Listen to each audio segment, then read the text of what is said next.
অন্ডকোষ এমনভাবে চেপে ধরছে আমার শ্বাসরোধ হয়ে যাওয়া মারা যাওয়ার উপক্রম হয়েছে। এরপর আমাকে চেয়ার থেকে ফেলে দেয়, আমি নিচে ফেলাই আমার বুকে পাড়া দিয়ে দেয়, গলা পাড়া দিয়ে। যে ওনার কাছ থেকে 70 লাখ টাকা নিচ্ছে, বিষয়টা হচ্ছে এরকম যে যদি ওনার কাছ থেকে 70 লাখ টাকা নিয়ে থাকে তাহলে আরও কত 70 লাখ টাকা, কত 70,000 মানুষের কাছ থেকে নিচ্ছে। আসলে বিষয়টা এরকম হচ্ছে, চোরের 10 দিন সাদের একদিন, আর এই একদিনে তোমার বিগত যত পাপ কাজ আছে সব কিছু বেরিয়ে আসবে। এই লিটু নামের গুন্ডা এত সাহস পায় কীভাবে যে একজন ব্যবসায়িক প্রতিষ্ঠানে তারই প্রতিষ্ঠানে গিয়ে তার অন্ডকোষ চেপে ধরে তার হাত থেকে 70 লাখ টাকার চেক আদায় করে নেওয়া। ইভেন তাকে থানায় নিয়ে গিয়ে তার বিরুদ্ধে তার মুখ থেকে স্টেটমেন্ট নিয়েছে।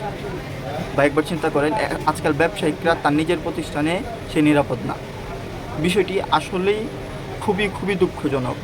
ভিডিওটি দেখার পর আসলে আমার ভিতর থেকে অনেকটাই খারাপ লাগছে যে একজন ব্যবসায়িক তার নিজের প্রতিষ্ঠানে সে সুরক্ষিত নয়। আপনাদের মতামত অবশ্যই ভিডিওর কমেন্ট বক্সে জানাবেন। সবাই ভালো থাকবেন, সুস্থ থাকবেন, ভিডিওটি বেশি করে শেয়ার দিবেন। আর হ্যাঁ, অবশ্যই এই ধরনের গুন্ডা পান্ডা আপনাদের আশেপাশেও আছে, তাদের কাছ থেকে অবশ্যই দূরে থাকবেন। কেউ চাইলেই সে যেটা চাচ্ছে সেটা দিয়ে দিবেন না, আইনের আশ্রয় নেবেন। ভালো থাকবেন, সাবধানে থাকবেন। আল্লাহ হাফেজ।